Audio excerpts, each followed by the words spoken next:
ATV ప్రేక్షకులకి నమస్కారం. Triplex detergent soap శుభమస్తు కార్యక్రమానికి స్వాగతం. ఈనాడు శుభమస్తు కార్యక్రమంలోని గ్రహపాల మంచంలో గ్రహాల యొక్క స్థితిగతులు, వాటి యొక్క శుభాశుభ ఫలితాల గురించి పరిశీలిద్దాం. అలాగే ఈరోజు 12 రాశుల వారికి ఏ సంఖ్యలు కలిసి వస్తాయి, రంగుల యొక్క ప్రాధాన్యత, ఈరోజు భృగువారం లేదా శుక్రవారం, శ్రావణ మాసంలోని ఆఖరి శుక్రవారం చాలా విశేషమైనటువంటి రోజు. ఆర్థిక వ్యవహారాల్లో విజయాలు సాధించడానికి శ్రీ మహాలక్ష్మి యొక్క అనుగ్రహం తప్పనిసరి. ఈరోజు చేసేటువంటి పూజాది కార్యక్రమాలు ఆ దిశగా సత్ఫలితాన్ని కలిగిస్తాయి. మరి 12 రాశుల వారు శ్రీ మహాలక్ష్మీదేవిని ఎటువంటి ప్రక్రియలతో పూజించాలి అనేటువంటి అంశాలతో పాటు ఆర్థిక విజయాలు సాధించడానికి ధనలక్ష్మి యొక్క అనుగ్రహం తప్పనిసరి. శ్రీ ధనలక్ష్మి యొక్క అనుగ్రహాన్ని సులభ రీతిలో పొందాలి అంటే ఎటువంటి సులభ ప్రక్రియలు పాటించాలో నేటి శ్రావణ శ్రీరస్తులో పరిశీలిద్దాం. అలాగే ముఖ్యంగా 12 రాశుల వారు ఈరోజు చేపట్టవలసినటువంటి కార్యక్రమాలు ఏమిటో కూడా తెలుసుకుందాం. ముందుగా నేటి పంచాంగ వివరాలు. శ్రీ దుర్ముఖినామ సంవత్సరం శ్రావణ మాసం దక్షిణాయనం వర్ష ఋతువు. ఈ రోజు శ్రావణ బహుళ నవమి. ఆధ్యాత్మిక కార్యక్రమాలకి అనువైనటువంటి రోజు. పునః ప్రయత్నాలకి కూడా పనికి వస్తుంది. శుభ ప్రయత్నాలకి కూడా అనువైనటువంటి రోజు. ఈరోజు వారం భృగువారం లేదా శుక్రవారం. ఈ శుక్రవారం నాడు చేసేటువంటి ఆధ్యాత్మిక కార్యక్రమాలు, పుణ్య కార్యక్రమాలు, గోసేవ, అన్నదానం, వస్త్రదానం, శుక్రజపం విశేషమైనటువంటి ఫలితాలను కలిగిస్తుంది. దారిద్ర్య బాధను తొలగిస్తుంది. ఐశ్వర్య ప్రాప్తికి దోహదపడుతుంది.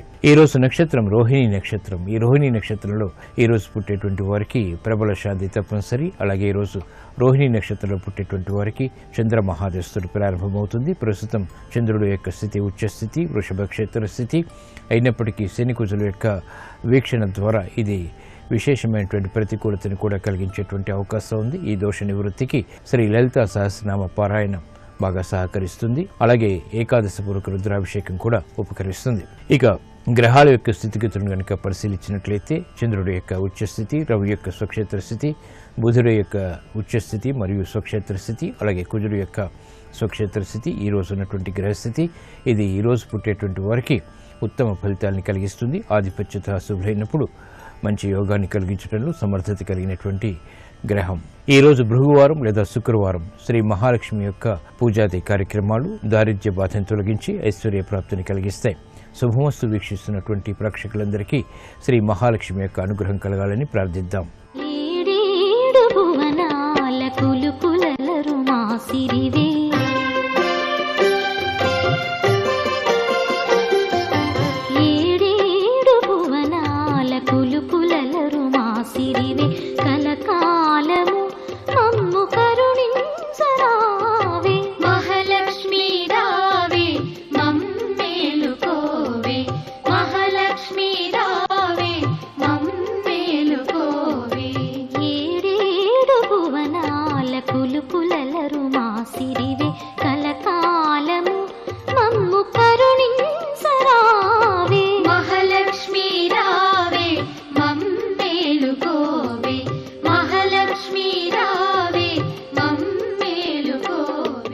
ఇప్పుడు 12 రాశుల వారికి ఏర్పడేటువంటి శుభాశుభ ఫలితాలను పరిశీలిద్దాం. ముందుగా మేషరాశి. ఈ రోజు మేషరాశి వారిని పరిశీలించినట్లయితే ఆరోగ్య విషయంలో జాగ్రత్తలు వహించాలి. అకారణ కలహాల ద్వారా ఏర్పడినటువంటి ప్రతికూలత ప్రబలమవుతుంది. ఆర్థిక వ్యవహారాల్లో ఆచితూచి వ్యవహరించాలి. నూతన కార్యక్రమాన్ని గృహరీత్యా ప్రారంభించగలుగుతారు. అయినప్పటికీ ఆందోళనకర పరిస్థితులు కూడా వెన్నంటి ఉంటాయి. కార్యక్రమాలను వేగవంతంగా పూర్తి చేయలేకపోతారు. ఆందోళనకర పరిస్థితులు ఆరోగ్యపరంగా కూడా కొనసాగుతాయి. చేపట్టేటువంటి కార్యక్రమాల్లో పారిశ్రామిక రంగం వారికి శ్రద్ధ తప్పనిసరి. ఆర్థిక విషయాల్లో ఆచితూచి వ్యవహరించాలి. వ్యాపార రంగం వారు అనువైనటువంటి నిర్ణయాల ద్వారా మాత్రమే విజయాలు సాధించగలుగుతారు. స్త్రీలు ఆరోగ్య విషయంలో జాగ్రత్తలు పాటించాలి. ఆర్థిక సంబంధిత లావాదేవీలు వైద్య వృత్తి వారికి కొంతవరకు ఊరట కలిగిస్తాయి. ఈ రోజు మీ అదృష్ట సంఖ్య 1. ఎరుపు వర్ణం ధైర్యాన్ని కలిగిస్తుంది. శ్రావణ శుక్రవారం సందర్భంగా ఈ రోజు మేషరాశి వారు శ్రీ మహాలక్ష్మీదేవిని పసుపు కుంకుమలతో పూజించడం ద్వారా అష్టమ శని కుజుల ద్వారా షష్ఠ బృహస్పతి ద్వారా ఏర్పడేటువంటి అతి ప్రతికూలత తగ్గుతుంది. ఆనందకర పరిస్థితుల్ని గృహంలో ఆహ్వానించగలుగుతారు. వాహన నిర్ణయాలు ఈ రోజు మీకు అనుకూలం. ఈ రోజు వృషభ రాశి వారిని పరిశీలించినట్లయితే విద్యా సంబంధిత వ్యవహారాల్లో రాణించగలుగుతారు. రాజకీయపరమైనటువంటి చిక్కుల నుంచి బయటికి రావడానికి చేసేటువంటి ప్రయత్నాలు కలిసి వస్తే పిల్లల ద్వారా ఏర్పడినటువంటి ప్రతికూలత తగ్గుతుంది. గృహ సంబంధిత కార్యక్రమాల్లో ప్రోత్సాహాన్ని పెంపొందింప చేసుకోగలుగుతారు. ఆధిక్యతతో కూడినటువంటి కార్యక్రమాలు వ్యాపార రంగం వారు ప్రారంభించగలుగుతారు. సాఫ్ట్వేర్ రంగం వారికి ఉన్నతికి చేపట్టేటువంటి కార్యక్రమాలు కలిసి వస్తే ప్రశాంతత కూడా కొనసాగుతుంది. ఆర్థిక సంబంధిత లావాదేవీలు స్థిరాస్తి రంగం వారికి లాభిస్తాయి. చేపట్టేటువంటి కార్యక్రమాలపై మక్కువ పెరుగుతుంది. నూతన కార్యక్రమాలు గృహరీత్యా మహిళలు చేపట్టగలుగుతారు. ఈ రోజు మీ అదృష్ట సంఖ్య 3. పసుపు వర్ణం త్వరితగతిని శుభాన్ని కలిగిస్తుంది. శ్రావణ శుక్రవారం సందర్భంగా వృషభ రాశి వారు శ్రీ మహాలక్ష్మీదేవిని శ్రీగంధంతో పూజించి పాయసాన్ని నైవేద్యంగా నివేదించడం ద్వారా ఆర్థిక వ్యవహారాల్లో మెరుగైనటువంటి మార్పులు చోటు చేసుకుంటాయి. ఆనందకర పరిస్థితులు గృహరీత్యా ఏర్పడతాయి. దూర ప్రయాణాలు ఈ రోజు మీకు లాభదాయకం. ఈ రోజు మిథున రాశి వారిని పరిశీలించినట్లయితే మానసిక ధైర్యం పెరుగుతుంది. చేపట్టేటువంటి కార్యక్రమాలపై పట్టు బిగించగలుగుతారు. రాజకీయ లబ్ధికే చేపట్టేటువంటి కార్యక్రమాల్లో ప్రోత్సాహం కలిసి వస్తుంది. నూతన కార్యక్రమాలను గృహరీత్యా ప్రారంభించగలుగుతారు. అకారణ చికాకులు ఆర్థికంగా ఉన్నప్పటికీ నెట్టుకు రాగలుగుతారు. బలమైనటువంటి మిత్రుల ద్వారా లబ్ధి చేకూరుతుంది. ఆర్థిక సంబంధిత లావాదేవీల విషయంలో పారిశ్రామిక రంగం వారు జాగ్రత్తలు వహించాలి. రాజకీయ వ్యవహారాల్లో రాజకీయ రంగం వారికి మెరుగైనటువంటి మార్పులు చోటు చేసుకుంటాయి. చేపట్టేటువంటి కార్యక్రమాలు వ్యాపార రంగం వారికి కలిసి వస్తాయి. లాభాలను గడించేటువంటి యుక్తులు పనికి వస్తాయి. పిల్లల అభివృద్ధి మహిళలకు ఆనందాన్ని కలిగిస్తుంది. ఈ రోజు మీ అదృష్ట సంఖ్య 9. ఎరుపు వర్ణం ధైర్యాన్ని కలిగిస్తుంది. శ్రావణ శుక్రవారం సందర్భంగా మిథున రాశి వారు శ్రీ మహాలక్ష్మీదేవిని బిల్వ దళాలతో భక్తి శ్రద్ధలతో పూజించడం ద్వారా ధైర్య సాహసాలతో కూడినటువంటి నిర్ణయాల ద్వారా విజయాలు సాధించగలుగుతారు. ఆర్థిక పుష్టి చేకూరుతుంది. సాహస నిర్ణయాలు ఈ రోజు మీకు అనుకూలం. ఈ రోజు కర్కాటక రాశి వారిని పరిశీలించినట్లయితే ఆర్థిక వ్యవహారాల్లో మెరుగైనటువంటి మార్పులు ఉన్నప్పటికీ ఆందోళనకర పరిస్థితులు కూడా వెన్నంటి ఉంటాయి. చేపట్టేటువంటి కార్యక్రమాల్లో గౌరవ మర్యాదల్ని పెంపొందింప చేసుకోగలుగుతారు. అకారణ కలహాల ద్వారా ఏర్పడినటువంటి ప్రతికూలత తగ్గుతుంది. ఆర్థిక సంబంధిత లావాదేవీల విషయంలో ఆచితూచి వ్యవహరించాలి. నూతన కార్యక్రమాల్లో ప్రతికూలత ప్రబలమవుతుంది. చేపట్టేటువంటి కార్యక్రమాలపై నిర్ణయాలు త్వరితగతిని తీసుకోలేకపోతారు. నూతన కార్యక్రమాలు పారిశ్రామిక రంగం వారికి కలిసి వస్తాయి. ఆలోచన సంపత్తి విద్యార్థులకి పెరుగుతుంది. గృహ సంబంధిత కార్యక్రమాల్లో మహిళలకు ప్రోత్సాహం ఉంటుంది. అయినప్పటికీ ఆర్థిక ఆందోళన కూడా వెన్నంటి ఉంటుంది. ఈ రోజు మీ అదృష్ట సంఖ్య 5. ఆకుపచ్చ వర్ణం రక్షణకి దోహదపడుతుంది. శ్రావణ శుక్రవారం సందర్భంగా కర్కాటక రాశి వారు శ్రీ మహాలక్ష్మీదేవిని భక్తి శ్రద్ధలతో పూజించి క్షీరాన్నాన్ని నివేదన చేయడం ద్వారా అయోమయ పరిస్థితుల నుంచి బయటికి రాగలుగుతారు. ఆర్థిక వ్యవహారాల్లో అవకతవకలు కనుమరుగవుతాయి. ఆర్థిక లావాదేవీలు సంభాషణలు ప్రక్రియలు ఈ రోజు మీకు ఊరట కలిగిస్తాయి. ఈ రోజు సింహరాశి వారిని పరిశీలించినట్లయితే ఆర్థిక బలం పెరుగుతుంది. సంభాషణల ద్వారా ఇతరుల్ని ఆకట్టుకోగలుగుతారు. చేపట్టేటువంటి కార్యక్రమాలపై శ్రద్ధ పెంపొందింప చేసుకునేటువంటి అవకాశాలు దగ్గరవుతాయి. కార్యక్రమాలను వేగవంతంగా పూర్తి చేయగలుగుతారు. గతంలో కన్నా మెరుగైనటువంటి పరిస్థితులు ఆర్థికంగా లాభిస్తాయి. స్వతంత్ర నిర్ణయాలకు ఉపక్రమించగలుగుతారు. మిత్రుల ద్వారా లబ్ధి చేకూరుతుంది. శత్రువులు మిత్రులవుతారు. చేపట్టేటువంటి కార్యక్రమాలు పారిశ్రామిక రంగం వారికి కలిసి వస్తాయి. ఆర్థిక పుష్టిని కలిగిస్తాయి. వ్యాపార రంగం వారికి మెరుగైనటువంటి మార్పులు వ్యాపారపరంగా ఆనందాన్ని కలిగిస్తాయి. సంతోష వార్తలు వింటారు. గృహ విషయాల్లో మహిళలకు ప్రాధాన్యత పెరుగుతుంది. ఆశించినటువంటి ప్రయోజనాలు వెంటనే పొందగలుగుతారు. ఈ రోజు మీ అదృష్ట సంఖ్య 2. తెలుపు వర్ణం ప్రశాంతతను పెంచుతుంది. శ్రావణ శుక్రవారం సందర్భంగా సింహరాశి వారు శ్రీ మహాలక్ష్మీదేవిని తెల్లటి పుష్పాలతో పూజించడం ద్వారా ఆగిపోయినటువంటి కార్యక్రమాలు పునఃప్రారంభించగలుగుతారు.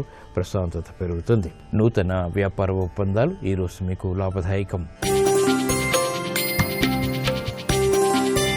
ఈ రోజు కన్యారాశి వారిని పరిశీలించినట్లయితే ఆరోగ్యంలో మంచి మార్పులు చేకూరుతాయి. ఆర్థిక సంబంధిత లావాదేవీలు ఆలస్యంగానైనా కలిసి వస్తాయి. చేపట్టేటువంటి కార్యక్రమాలపై ఏకాగ్రతను పెంపొందింప చేసుకోగలుగుతారు. విదేశీ సంబంధిత వ్యవహారాలు లాభిస్తాయి. రాజకీయ వ్యవహారాల్లో జాగ్రత్తలు వహించాలి. చేపట్టేటువంటి కార్యక్రమాలు వైద్య వృత్తి వారికి అనుకూలిస్తాయి. వ్యయం పెరుగుతుంది. చేపట్టేటువంటి కార్యక్రమాలు రాజకీయ రంగం వారికి ప్రతికూల పరిస్థితులను కలిగిస్తాయి. అభివృద్ధికి చేపట్టేటువంటి కార్యక్రమాలు విద్యార్థులకి కలిసి వస్తాయి. మహిళలు గృహపరమైనటువంటి కార్యక్రమాలను వేగవంతంగా పూర్తి చేయగలుగుతారు. ఆరోగ్య ఖర్చులు పెరుగుతాయి.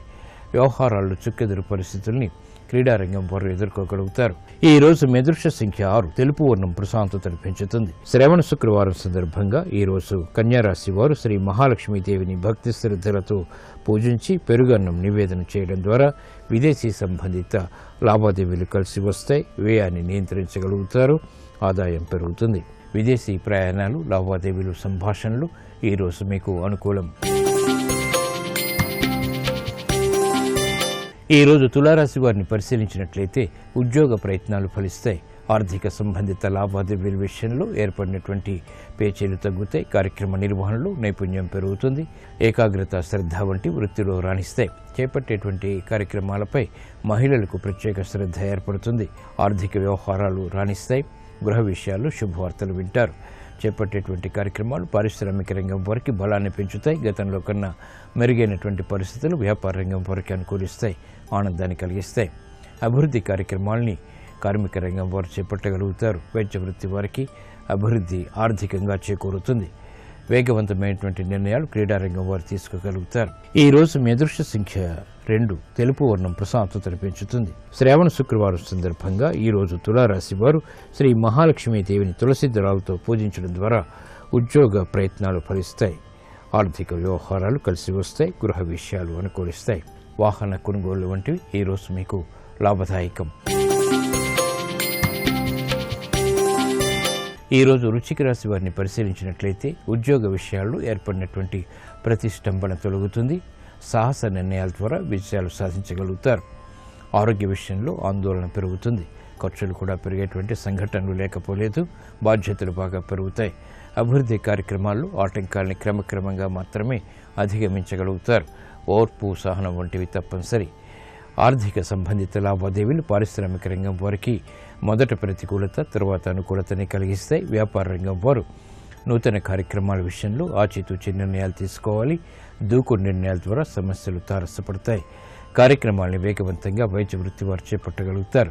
ఈ రోజు మీ అదృష్ట సంఖ్య 5. ఆకుపచ్చ వర్ణం రక్షణకి దోహదపడుతుంది. శ్రావణ శుక్రవారం సందర్భంగా ఈ రోజు వృశ్చిక రాశి వారు శ్రీ మహాలక్ష్మీ దేవిని మల్లెపువ్వులతో పూజించడం ద్వారా జన్మశని కుజుల ద్వారా ఏర్పడేటువంటి మానసిక, శారీరక రుగ్మతలు కనుమరుగవుతాయి. ఆర్థిక వృద్ధి చేకూరుతుంది. ఉద్యోగ ప్రయత్నాలు ఈరోజు మీకు అనుకూలం. ఈరోజు ధనుసు రాశి వారిని పరిశీలించినట్లయితే ఆందోళనకర పరిస్థితులు ఆర్థికంగా కొనసాగుతాయి. ఒత్తిళ్లు బాగా పెరుగుతాయి. చేపట్టేటువంటి కార్యక్రమాలపై ఏకాగ్రత తగ్గుతుంది. ఆర్థిక వ్యవహారాల్లో నేర్పుతో కూడినటువంటి కార్యక్రమ నిర్వహణ తప్పనిసరి. నూతన కార్యక్రమాన్ని గృహరీత్యా వేగవంతంగా ప్రారంభించలేకపోతారు. అలజడి పరిస్థితులు ఆర్థికంగా ఉన్నప్పటికీ నెట్టుకు రాగలుగుతారు. పారిశ్రామిక రంగం వారు ఆర్థిక వ్యవహారాల్లో జాగ్రత్తలు వహించాలి. వ్యాపార రంగం వారికి మెరుగైనటువంటి నిర్ణయాల ద్వారా మాత్రమే విజయాలు సిద్ధిస్తాయి. కార్యక్రమాలను వేగవంతంగా మహిళలు గృహరీత్యా ప్రారంభించలేకపోతారు. ఖర్చులు ఉక్కిరిబిక్కిరి చేస్తాయి. విద్యార్థులకి గట్టి కృషి తప్పనిసరి. క్రమశిక్షణతో కూడినటువంటి కార్యక్రమాలు మాత్రమే వైద్య వృత్తి వారికి గుర్తింపుని తెస్తాయి. ఈ రోజు మీ అదృష్ట సంఖ్య 1. ఎరుపు వర్ణం ధైర్యాన్ని కలిగిస్తుంది. శ్రావణ శుక్రవారం సందర్భంగా ఈ రోజు ధనుసు రాశి వారు శ్రీ మహాలక్ష్మీ దేవిని భక్తి శ్రద్ధలతో పూజించి ఆవు పాలు నివేదన చేయడం ద్వారా నష్టాలని భర్తీ చేసుకునేటువంటి కార్యక్రమాలు కలిసి వస్తాయి. గృహ విషయాల్లో చిరాకులు కనుమరుగవుతాయి. ఆరోగ్య పరీక్షలు ఈరోజు మీకు అనుకూలం. ఈరోజు మకర రాశి వారిని పరిశీలించినట్లయితే ప్రయాణాల విషయంలో జాగ్రత్తలు పాటించాలి. రాజకీయ వ్యవహారాల్లో కూడా చిరు సమస్యలు తలెత్తుతాయి. ఆకస్మిక ప్రతికూల మార్పులు ఏర్పడతాయి. ఉద్యోగ సంబంధిత కార్యక్రమాల్లో ప్రాధాన్యత పెరుగుతుంది. చిరు సమస్యల్ని ఎదుర్కోవాల్సినటువంటి ఆవశ్యకత కూడా ఉంటుంది. వేగవంతమైనటువంటి నిర్ణయాలు పారిశ్రామిక రంగం వారికి రాణిస్తాయి. అదృశ్య సంఘటనలు మహిళలు గృహరీత్యా ఆహ్వానించగలుగుతారు. అభివృద్ధి వ్యాపార రంగం వారికి తారసపడుతుంది. నూతన కార్యక్రమాలు గృహరీత్యా చేపట్టగలుగుతారు. వ్యవహారాల్లో చుక్కెదురు పరిస్థితులను సాఫ్ట్వేర్ రంగం వారు ఎదుర్కోగలుగుతారు. నూతన అవకాశాలు సినీ రంగం వారికి దక్కుతాయి. వైద్యపరమైనటువంటి వ్యవహారాల్లో వైద్య వృత్తి వారికి గుర్తింపు లభిస్తుంది. ఈ రోజు మీ అదృష్ట సంఖ్య 3. పసుపు వర్ణం త్వరితగతిని శుభాన్ని కలిగిస్తుంది. శ్రావణ శుక్రవారం సందర్భంగా ఈ రోజు మకర రాశి వారు శ్రీ మహాలక్ష్మీదేవిని భక్తి శ్రద్ధలతో పూజించి పాయసాన్ని నివేదన చేయడం ద్వారా వేగవంతమైన అనుకూల మార్పులు ఆర్థికంగా చేకూరుతాయి. గృహ విషయాల్లో ప్రశాంతత ఏర్పడుతుంది. నూతన స్నేహాలు ఈరోజు మీకు లాభదాయకం. ఈరోజు కుంభరాశి వారిని పరిశీలించినట్లయితే ఆర్థిక వ్యవహారాల్లో జాగ్రత్తతో కూడినటువంటి నిర్ణయాలు తప్పనిసరి. గతంలో చేసినటువంటి పొరపాట్లు వెలుగులోకి వస్తాయి. నూతన కార్యక్రమాల విషయంలో ఆచితూచి వ్యవహరించాలి. ఉద్యోగ సంబంధిత కార్యక్రమాల్లో ఆచితూచి వ్యవహరించాలి. సాహసోపేతమైనటువంటి నిర్ణయాల ద్వారా సమస్యల్ని ఆహ్వానిస్తారు. కాబట్టి జాగ్రత్తలు తప్పనిసరి. నూతన బాధ్యతలు పారిశ్రామిక రంగం వారికి పెరుగుతాయి. ఆకస్మిక ఆర్థిక అనుకూల మార్పులు వైద్య వృత్తి వారికి లాభిస్తాయి. వ్యవహారాల్లో చుక్కెదురు పరిస్థితులు సాఫ్ట్వేర్ రంగం వారికి తారసపడితే ఉద్యోగ వ్యవహారాల్లో కీలక బాధ్యతలు వహించాల్సినటువంటి ఆవశ్యకత ఉంటుంది.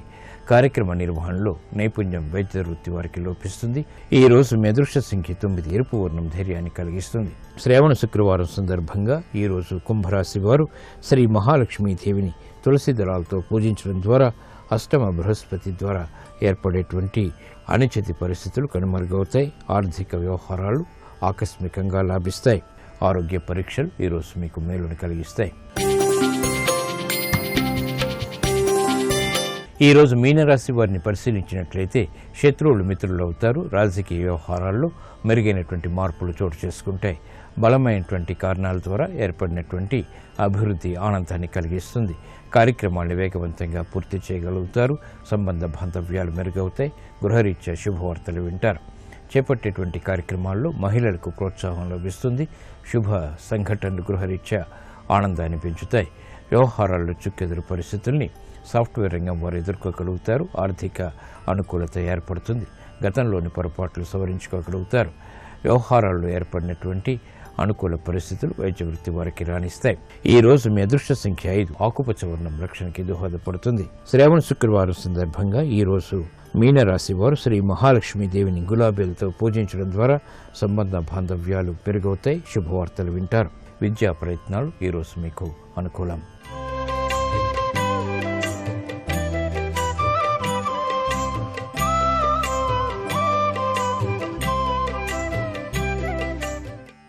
ధనం మూలం ఇదం జగత్ అన్నారు.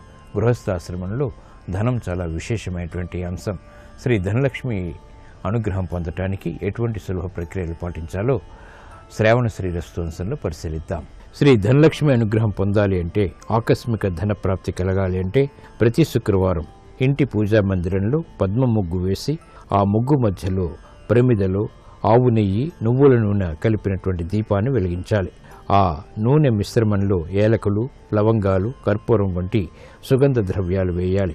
ఈ సుగంధ ద్రవ్యాల దీపారాధన వల్ల లక్ష్మీదేవి సత్వరం ప్రసన్నమవుతుంది. ఆకస్మిక ధన ప్రాప్తికి దోహదపడుతుంది.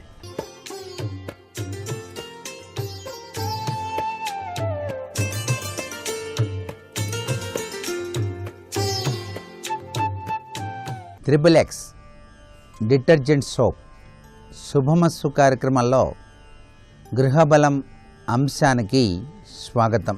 ఎలక్ట్రికల్ సామాన్ల విషయంలో గృహబల రీత్యా ఏ సామాను ఎటువైపు కనుక ఉన్నట్లయితే వాస్తుశాస్త్రరీత్యా సర్వశుభాల్ని కూడా పొందడానికి ఆస్కారం ఉంటుంది అనే విషయాన్ని మనం తెలుసుకుంటున్నాం. ఎలక్ట్రికల్ పోల్స్ ఉన్నాయి. ఈ పోల్స్ అనేటువంటివి టెలిఫోన్ పోల్స్ కానీ ఇవన్నీ కూడాను ప్రహరీ బయట ఈశాన్యంలో గనక రాకుండా ఉండటం సర్వోత్తమం, చాలా శుభకరం. ఈ ఎలక్ట్రికల్ పోల్స్ కానీ టెలిఫోన్ పోల్స్ కానీ ప్రహరీ గోడకు బయట ఈశాన్య భాగంలో గనక ఉన్నట్లయితే మంచిది కాదు అనే విషయం గుర్తుపెట్టుకోవాలి. ఒకవేళ తప్పని పరిస్థితుల్లో ఉంచవలసి గనక వచ్చినట్లయితే ఇంటి ప్రహరీకి కనీసం 6 అడుగుల దూరంలో ఉండేటట్టుగా జాగ్రత్త పడాలి.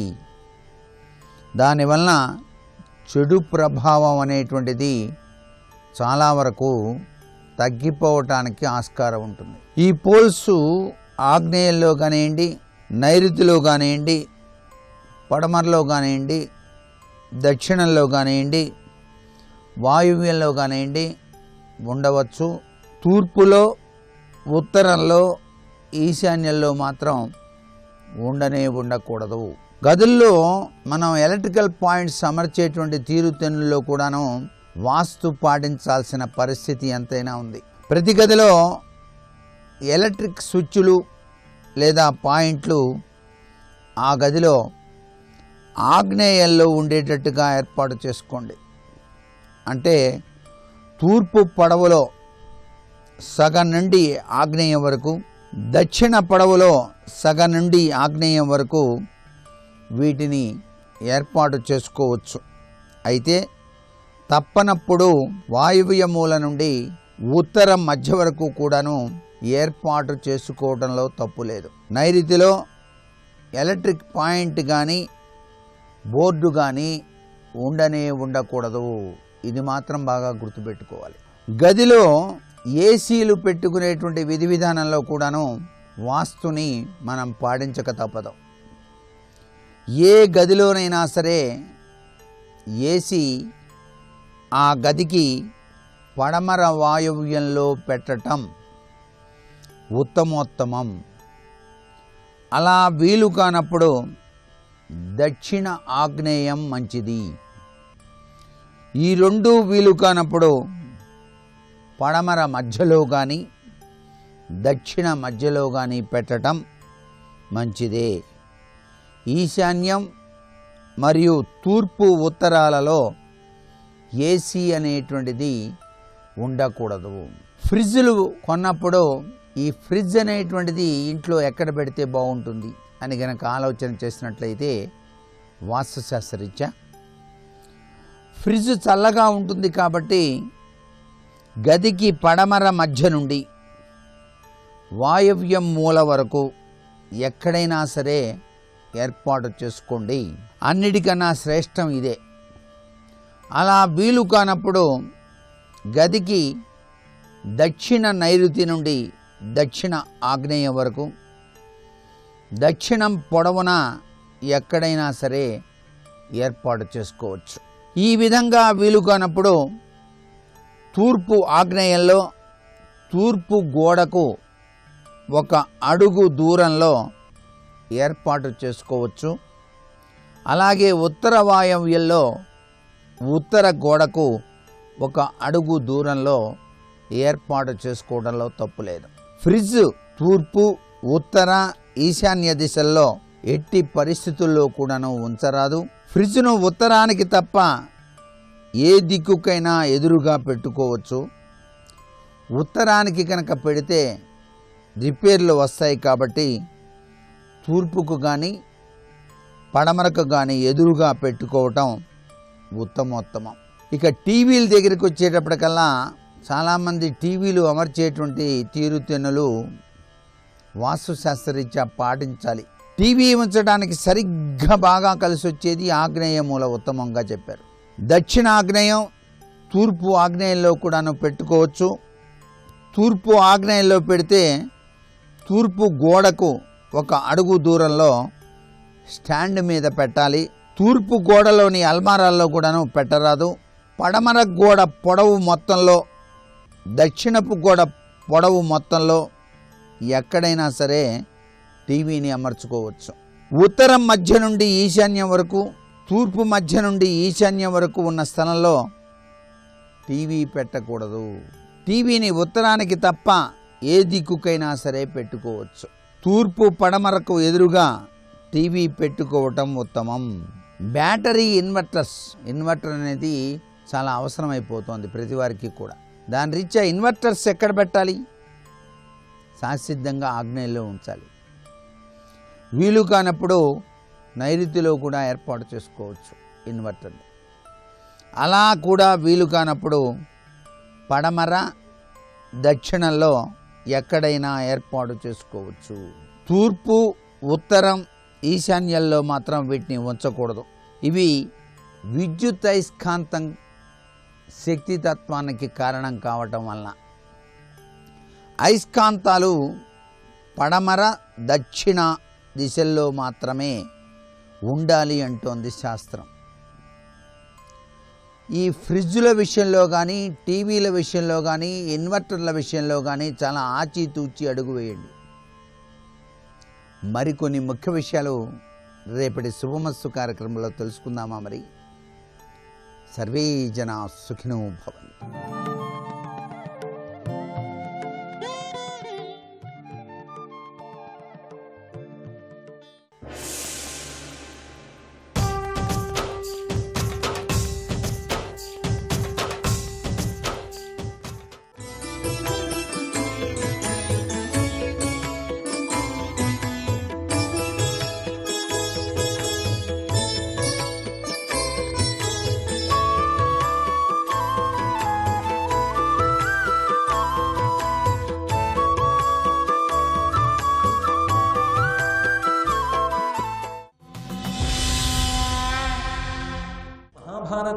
పంచమ వేదమైంది.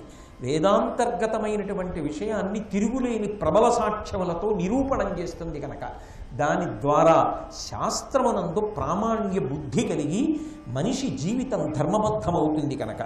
కాబట్టి అలా చేసినవాడు. అంతేకాదు సకల శాస్త్ర కోవిదుడు. ఆయనకి తెలియనిది లేదు అనడానికి ప్రబలమైన సాక్ష్యములు కొన్ని ఉన్నాయి. అవి మహాభారతం చదివేటప్పుడు మనం ప్రాధాన్యత ఇవ్వకుండా వదిలిపెడతాం. కానీ విదురుని యొక్క ప్రాజ్ఞత, ఆయన గొప్పతనాన్ని చదవాలి అంటే చాలా జాగ్రత్తగా విదురుడు అన్న మాట కనపడితే చదవాలి. పాండుకుమారులు కౌరవులు కొద్దిగా వయస్సు వచ్చిన తరువాత ద్రోణాచార్యుల వారి విద్య వివిధ శాస్త్రములను అభ్యసించిన తరువాత వారు నేర్చుకున్నటువంటి ధనుర్విద్యని ప్రదర్శించడానికి అవకాశం కల్పించవలసిన పరిస్థితి ఏర్పడితే కుమారాస్త్ర విద్యా ప్రదర్శనములకు కావలసినటువంటి రంగస్థలాన్ని నిర్మాణం చెయ్యవలసి వస్తే ధృతరాష్ట్ర మహారాజు విదురుణ్ణి ఆజ్ఞాపించాడు, మంత్రి కనుక. అందులో నన్నయ్య గారు వర్ణన చేస్తారు, ఎలా చదువు చేశాడో, ఏ ప్రాంతాలని పల్లంగా ఉంచాడో, ఏ ప్రాంతాలు ఎత్తుగా ఉంచాడో, దూరంగా ఉండి కూర్చుని అస్త్రవిద్య జరుగుతుండగా చూడడానికి వీలుగా మందిరాల్ని ఎలా నిర్మాణం చేశాడో, అందులో కూర్చుని చూసేవాళ్ళు క్షేమంగా చూస్తుండగా ఈ అస్త్రవిద్యా ప్రదర్శనం చేసేవాళ్ళు చెయ్యడానికి వీలుగా ఎంత గొప్పగా ఆ ప్రాంగణాన్నంతటినీ నిర్మాణం చేశాడో మనం చదివితే విదురుడిలో ఉన్నటువంటి ఒక గొప్ప సివిల్ ఇంజనీర్ కనపడతాడు.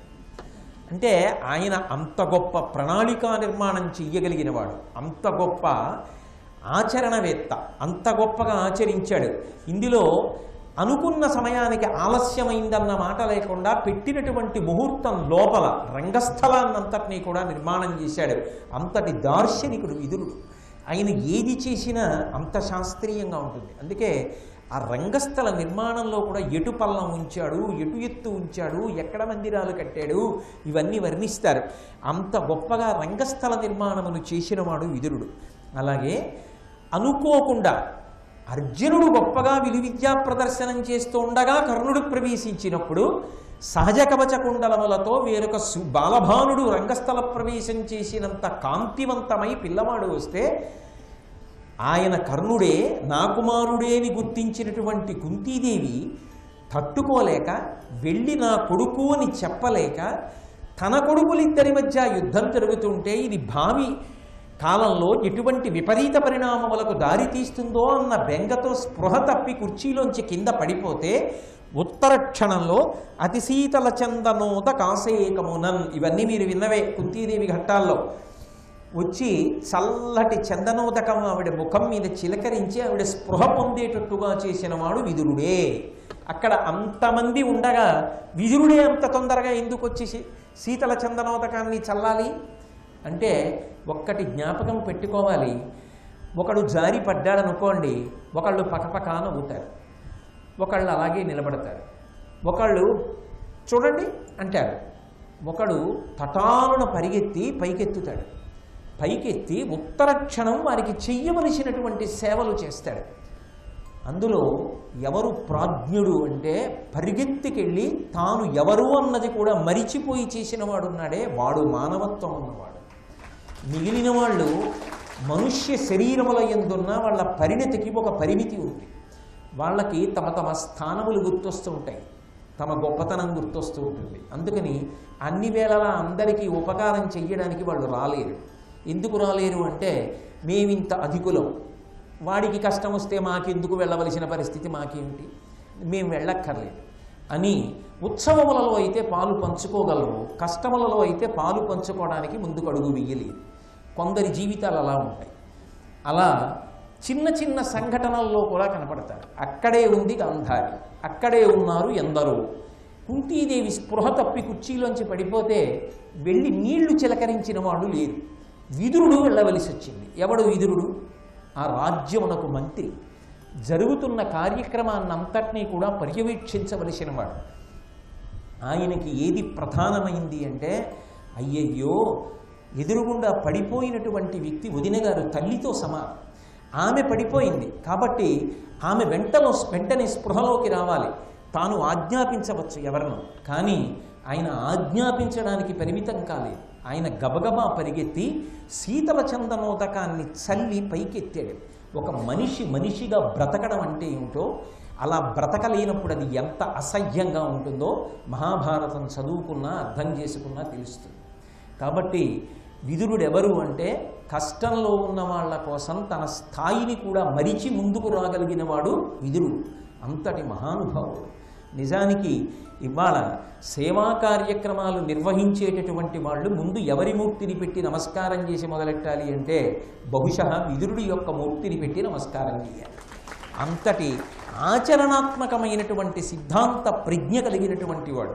ఏదో నాలా కూర్చుని 10 మందికి చెప్పడం కాదు, చేయవలసి వస్తే అలా చేయగలిగినటువంటి దార్శనికుడు. అలాగే ఒకానొకప్పుడు ధృతరాష్ట్ర మహారాజు దుర్యోధనుడు చెప్పినటువంటి మాటలు విని ఈ పిల్లలు ఇంత వృద్ధిలోకి వస్తున్నారు, ఈ పాండవులు ఇక్కడే ఉంటే హస్తినాపురంలోనే ఉంటే ప్రజల యొక్క అభిమానాన్ని చూరగొంటే భవిష్యత్తులో వీళ్ళ ప్రభుత్వం ఏర్పడితే దుర్యోధనుడు ఎప్పటికీ రాజ్యమును పొందలేడని, పాండవులు ఇంకా ఇక్కడ కీర్తి ప్రతిష్టలను సంపాదించకూడదని, ఎలాగైనా పాండవుల్ని తుదముట్టించాలని, గౌరవం పేరుతో వాళ్ళని సంహారం చెయ్యాలని దుర్యోధనుడు పన్నినటువంటి పన్నాగానికి పెదతండ్రి అయ్యుండి కూడా తల ఊపి వారణావతానికి ఆ 5గురిని కుంతిదేవిని పంపించి అక్కడ మద్ది గుజ్జుతోటి ఆవు నీతితోటి నూనెని కలిపి తయారు చేసి కట్టినటువంటి ఇంటిలో లాక్షాగృహంలో ప్రవేశపెట్టి 6గురిని కాల్చేయడానికి అంత ఘోర కృత్యాన్ని చెయ్యడానికి సిద్ధపడితే మహానుభావుడు గొప్ప ప్రజ్ఞావంతుడు కనుక ధృతరాష్ట్రుడు అంత తేలికగా ఇంత ఉపకారపు పనులు చెయ్యడే, ఇందులో ఏదో ఉండాలి మర్మం అని చెప్పి ఆలోచించినటువంటి ఏకైక వ్యక్తి విదురుడు. పాండవుల యొక్క క్షేమాన్ని కోరినటువంటి మహానుభావుడు విదురుడు. ఎందుకో తెలుసా? లోకంలో మీకు ఒక్క విషయం చెప్తాను, బాగా గుర్తుపెట్టుకోండి. ధర్మాచరణము ఎంత గొప్పదో ధర్మాత్ముల యొక్క రక్షణము అంత గొప్పది. అసలు నిజానికి శంకరాచార్యుల వారు 4 పీఠాలు దీనికోసం పెట్టారంటే ఆ ధర్మాన్ని రక్షించడానికి పెట్టారు. ధర్మము రక్షింపబడితే ధర్మము ప్రచారం అవుతుంది. అసలు ధర్మమునకు రక్షణ లేకపోవడం అంటే ధర్మమును ప్రచారము చేసినటువంటి వాడే క్లిష్ట స్థితిని పొందుతున్నాడు అనుకోండి. అప్పుడు ధర్మ ప్రచారము కష్టమవుతుంది, ధర్మ ప్రచారమునకు ముందుకు రావడం కష్టమవుతుంది. అప్పుడు సమాజమునందు ముందేది భ్రష్టమవుతుంది, ధర్మము భ్రష్టమైపోతుంది. అందుకే మహాభారతం చెప్పేటటువంటి గొప్ప సారవంతమైన మాట ఏమిటంటే ప్రభువుకి కానీ ప్రభుత్వానికి కానీ పీఠమునకు కానీ మొదటి కర్తవ్యమేది అంటే ధర్మమును రక్షించుట. అంతకన్నా కర్తవ్యాలు ఉంటాయని ఎక్కడ ఎవరు చెప్పరు. అది మొదటి కర్తవ్యం. అది చెయ్యనప్పుడు 1 వదిలి 2 నుంచి ఏదైనా చేసినట్టేమో కానీ 1 చేసినట్టని నేను చెప్పలేను, నేను చదువుకున్నంత వరకు. కాబట్టి ధర్మ సంరక్షణం అనేటటువంటిది అత్యంత ప్రధానమైన విషయం. విదురుడు మహాభారతంలో అనితర సాధ్యమైన ప్రజ్ఞతో ఒక గొప్ప కార్యాన్ని సాధించాడు.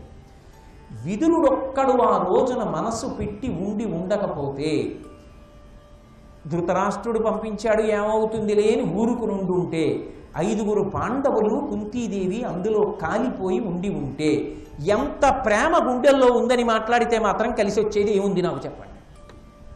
ఏముంటుంది? ఏమైనా ఉంటుందా? కాదు.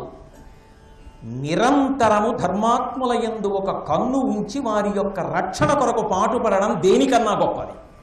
మహాభారతం మొత్తం మీద అది చేసిన వాడు విదురుడు ఒక్కడే. భీష్మద్రోణులు కూడా అది చేయలేదు. విదురుడు ఒక్కడే దాన్ని కనిపెట్టినవాడు. అందుకే విదురుడు గురించి మాట్లాడుతున్నప్పుడు కృష్ణుడంత పరవశించిపోతాడని నేను చెప్పడానికి కారణం అదే. కృష్ణుడు ధర్మపక్షపాతి, కృష్ణుడు పాండవ పక్షపాతి. నిజానికి కృష్ణుడు భీష్మద్రోణాదులు చేయవలసిన పనిని మొదట చేసిన వాడెవరు అంటే ధర్మమూర్తి అయిన విదురుడు చేశాడు. నువ్వు ధర్మ సంరక్షకుడవు అని ఎప్పుడు పిలుస్తారంటే నువ్వు ధర్మ స్వరూపమును పొంది ధర్మమును నమ్ముకున్న వాళ్ళని రక్షణ చేయడానికి ముందుకెడితే. నువ్వు ధర్మ సంరక్షకుడవు అని ఎప్పుడు పిలుస్తారంటే నువ్వు ధర్మ స్వరూపమును పొంది ధర్మమును నమ్ముకున్న వాళ్ళని రక్షణ చేయడానికి ముందుకెడితే. అది విదురుడు చేస్తున్నాడు. అందుకే పాండవులను రథమెక్కించి ధృతరాష్ట్రుడు పంపుతున్నప్పుడు దగ్గరికి వచ్చాడు. చాలా జాగ్రత్త సుమా అని చెప్పాడు అనుకోండి, వెంటనే మిగిలిన వాళ్ళు వింటారు. మిగిలిన వాళ్ళు వినకుండా పక్కకి తీసుకెళ్ళి చెప్పాడు అనుకోండి, దుర్యోధనుడు వింటాడు. అసలే విదురుడి మీద అనుమానం. విదురుడు ఏదో చెప్పాడని ఆ లాక్షాగృహం నుంచి మార్చే ప్రయత్నం చేస్తాడు. పిల్లలు, తల్లి బడలిపోయి రాత్రి నిద్రపోకూడదు, నిజానికి విశ్రాంతికని పంపించాడు. అరణ్యాల్లోనూ అక్కడ చూడవలసిన ప్రదేశాలు చూసొచ్చి హాయిగా ఆహారం స్వీకరించి పడుకుని నిద్రపోతే ఏ ప్రమాదం ఎప్పుడు ఏర్పడుతుందో అందుకే హెచ్చరిక చేసి ముందు పాండవుల్ని కాపాడుకున్నాడు. సమయోచిత ప్రజ్ఞ. ముందు ధర్మాత్ముల్ని కాపాడాలి, కాపాడితే తర్వాత సమాజము రక్షింపబడుతుంది. కురుక్షేత్రం జరిగిందంటే పాండవులు ఉండబట్టి, వాళ్లే కాలిపోతే రాక్షాగృహంలో ఇక ధర్మం ఎక్కడ రక్షింపబడుతుంది. అందుకే విదురుడు దగ్గరికి వెళ్ళి మ్లేచ్ఛ భాషలో మాట్లాడాడు. అంటే దగ్గర ఉన్న ఎవ్వరికీ కూడా అర్థం కాదు. అర్థం కాకుండా తెలుగు భారతంలో అయితే, సంస్కృత భారతం అయితే మ్లేచ్ఛ భాషను ఉపయోగించాడు అన్నారు. తెలుగు భారతంలో అయితే అగ్ని విషయంలో, విషం విషయంలో చాలా జాగ్రత్తగా ఉండు అని ఏవో మాటలు మాట్లాడుతూ మధ్యలో ఈ మాటలు కలిపాడు. ధర్మరాజు గారి గొప్పతనం ఎక్కడుందంటే విదురుడు ఏది మాట్లాడుతున్నా పుల్లు అని వదిలిపెట్టాడు, చాలా జాగ్రత్తగా వింటాడు. ధర్మరాజు అన్నీ వదిలిపెట్టి విదురుడి మాటలు వింటున్నాడే. విదురుడు మాట్లాడుతున్న దాంట్లో సారవంతమైన విషయం కనబట్టలేదు, ఏవేవేవేవో చెప్తున్నాడు అక్కర్లేని. మధ్యలో ఎవరికీ అర్థం కాకుండా అగ్ని విషయంలో జాగ్రత్త అంటున్నాడు. బయలుదేరిపోయే ముందు నన్నయ్య గారి భారతం అయితే కుంతీదేవి అడిగింది, విదురుడు ఏమన్నాడు, నువ్వేం విన్నావు, ఎందుకు అంత జాగ్రత్తగా విన్నావు, నేను తెలుసుకోవచ్చు అనుకుంటే చెప్పాను. ఆయన నవ్వి అన్నాడు, అగ్ని విషయంలో, విషం విషయంలో చాలా జాగ్రత్త అని చెప్పాడు. అందుచేతనే పాండవులు లాక్షాగృహంలోకి వెళ్ళగానే ధర్మరాజు గారి గోడల వాసన చూశాడు. వాసన చూసి దీనికి అగ్ని తగిలితే భగ్గున కాలిపోతుంది, పక్కన ఆయుధాగారం ఉంది, ఇది అత్యంత ప్రమాదం, మనం జాగ్రత్తగా ఉండాలని చెప్పాడు. జాగ్రత్తగా ఉండడం అన్న మాటకు అర్థం ఏమిటి? భగ్గున కాలిపోతుంది. అందులో ఎప్పుడు పెట్టాడు దుర్యోధనుడు ముహూర్తం? కృష్ణపక్ష చతుర్దశి, కటిక చీకటిగా ఉండే రోజున పెట్టాడు. భగ్గున కాలిపోతుంది, బయటికి వచ్చేశారు, తప్పించుకున్నారు. వారణావతంలో ప్రజలు కనిపెడతారా?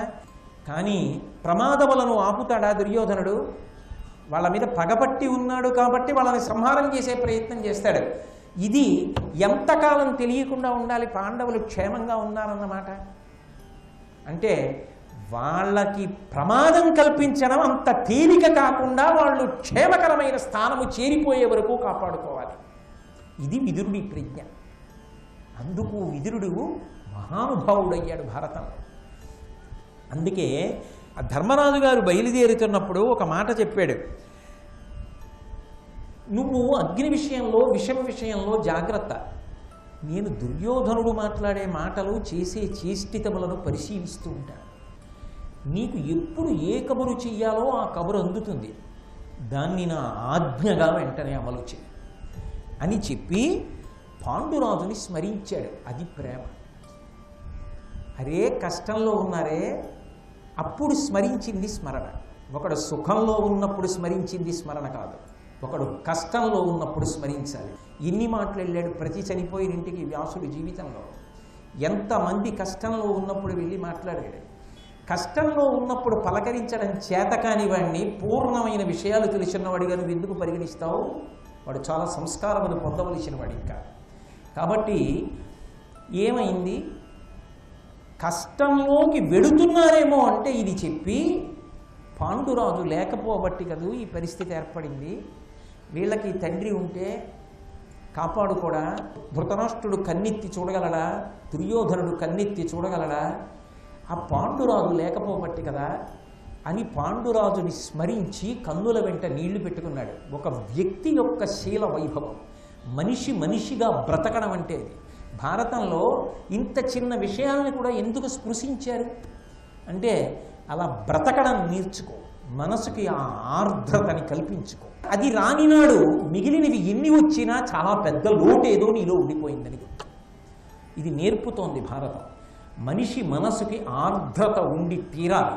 ఆ ఆర్ద్రత లేనినాడు మనిషికి రాక్షసుడికి భేదం పెద్దగా ఏముండదు. కాబట్టి తాను పాండురాజుని స్మరించి కన్నుల నీరు పెట్టుకున్నాడు. పాండవుల్ని 5గురిని కౌగిలించుకున్నాడు. ఎందుకని? పుత్రగాత్ర పరిశ్వాసం, తనకి కొడుకుల్లాంటి వాళ్ళు. ఒకడు చంపేయాలని చూస్తున్నాడు పెద్దతండ్రి, ఈయన కౌగిలించుకున్నాడు. ఏ వర్ణంలో పుడితే ఆవిడకి కావాలండి, సంస్కారం గొప్పది తప్ప. తీర్పు కదు గొప్ప, అక్కడ సంస్కారం కదు గొప్ప, ప్రవర్తన కదు గొప్ప. కులానికి ఎన్నాళ్ళు పట్టాభిషేకం చేస్తావు, ఏ కులంలో పుడితే ఆవిడకి కావాలి. విదురుడు శాపం ఉంది కాబట్టి 4వ వర్ణంలో పుట్టాడు. విదురుడికి ఉన్న ప్రాజ్ఞత, విదురుడికి ఉన్న గొప్పతనం క్షత్రియులైన వాళ్ళకు ఉన్నాయా అక్కడ? లేనప్పుడు అయినా ఏదో కులము కులము కులము అని ఎలా వాళ్ళ గురించి ఎక్కువ చేసి మాట్లాడడం కుదురుతుంది? అందుకే విదురుడు 4వ వర్ణంలో పుట్టి ప్రకాశించాడు. ఆయనకు అడ్డొచ్చిందా? ఆయన ధర్మానికి అడ్డొచ్చిందా? కాబట్టి అంతటి మహానుభావుడై పాండవుల్ని 5గురిని కౌగిలించుకొని కుంతీదేవికి నమస్కారం చేశాడు. ఇది ఎవరి విషయంలో చెప్పలేదే నన్నయ్య గారు? అంటే ఎవడు సంస్కారవంతుడో చెప్తున్నారు. అది నీకు రావాలి. ఒకరి కష్టంలో పాలు పంచుకోవడం ముందు రావాలి జీవితంలో. కాబట్టి కుంతీదేవికి మ్రొక్కి పాండురాజుని స్మరించి పాండవులను కౌగిలించుకొని ఆయన బయలుదేరిపోతుంటే ధర్మరాజు గారితో ఒక మాట చెప్పాడు. నాయన, ఒక్క విషయం చెప్తాను, బాగా స్మరణలో ఉంచుకో. ఎల్ల కార్యగతుల నెరుగుదురు అయినను ఎరుంగ చెప్పవలయు నెరిగినంత పనియులేక మిమ్ము బలిచిన కురుపతి హితుండు పోలే మీద నిగ్గుచి. పాండవులారా, మీరన్నీ తెలుసున్న వాళ్ళే, మీకు చెప్పక్కర్లా. పిల్లలే కానీ పిడుగులు. కానీ చెప్పవలసిన సమయం ఆసన్నమైంది. ఏ పని లేకుండా మిమ్మల్ని వారణావతానికి పంపించట్లేదు ధృతరాష్ట్రుడు. ఇదొక్కటి గుర్తుపెట్టుకోండి. ఏ పని లేకుండా మిమ్మల్ని విశ్రాంతి కోసం అక్కడికి పంపవలసిన అవసరం లేదు. అంటే ఈ పైన ఏం చేస్తాడు? మీద ఎగ్గు చేయు, మీకు ఏదో పెద్ద ప్రమాదాన్ని తీసుకొస్తాడు. ఏ ప్రమాదం వస్తుంది? మీరు పిల్లలు ఏం కనిపెట్టగలరు? ఎక్కడో ఉంటారు. ప్రమాదమునకు కావలసిన వ్యూహము ఇక్కడ రచింపబడుతుంది. మీకు ఎలా తెలుస్తుంది? కానీ తెలియదని మీరు ఊరుకోకూడదు, అప్రమత్తతతో ఉండాలి. ఏమో ఏ క్షణంలో ఏదైనా జరగచ్చు కాబట్టి జాగ్రత్తగా ఉండాలని మీరు గుర్తిరిగి ఉండాలి. నేను ఒక మాట పంపితే మీరు ఉత్తర క్షణం దాన్ని పట్టుకోగలగాలి అని నేను ఎప్పటికప్పుడు కనుక్కుని కబురు చేస్తాను అని మంత్రి కనుక దుర్యోధనుడు ఏ పన్నాగములు వేస్తున్నాడో ఎప్పటికప్పుడు తెలుసుకున్నాడు. తెలుసుకుని పురోచనుడనేటటువంటి వాడిని పంపించి కృష్ణపక్ష చతుర్దశి నాడు లాక్షాగృహాన్ని తగలబెట్టేసేయమని చెప్పాడు. ఇది కనుక్కున్నటువంటి వాడు సంస్కృత భారతంలో అయితే కొన్ని సంకేత పదాలు చెప్పాడు. వెళ్ళిపోయేటప్పుడు ధర్మరాజుతో తాను మాట్లాడుతున్నప్పుడు అక్కరలేని మాటలుగా ఉపయోగించిన కొన్ని మాటలు సంకేతంగా చెప్పి కనకుండి పంపించాడు. ఎందుకు కనకుండి పంపాలి? కృష్ణపక్ష చతుర్దశి అని తెలిసిపోయిందిగా. ఆ రోజున అందరూ పడుకున్నాక మీరు బయటికి వెళ్ళిపోండి అంటే సరిపోదా? మీకు ఇందాక చెప్పాగా, లక్క ఇల్లు కాలిపోయింది, పాండవులు బ్రతికే ఉన్నారు. దుర్యోధనుడు ఆపడం, ధృతరాష్ట్రుడు ఆపడం, వాళ్ళ మీద పునః ప్రయత్నాలు జరుగుతాయి. ఏ కారణం చేతనైనా విదురుడు ఒక్కసారి పసిగట్టడంలో వైఫల్యం చెందాడనుకోండి, ఎంత ప్రమాదకరమైన పరిణామం ఏర్పడుతుంది. ఇక పాండవులు ఉండరు, కుంతీదేవి ఉండరు, పాండురాజు ఎంత ఏడుస్తాడు. అందుకే తన వ్యూహము ఎంతవరకు ప్రశాంతంగా అమలు చేయబడాలి, నిశ్శబ్దంగా అమలు చేయబడాలంటే వాళ్ళ వైపు కన్నెత్తి చూడడానికి భయపడాలి. అంత బలాన్ని వాళ్ళు సమకూర్చుకోవాలి. అప్పటి వరకు ఇది రహస్యంగానే ఉంచాలి, పాండవులు క్షేమంగా ఉన్నారు.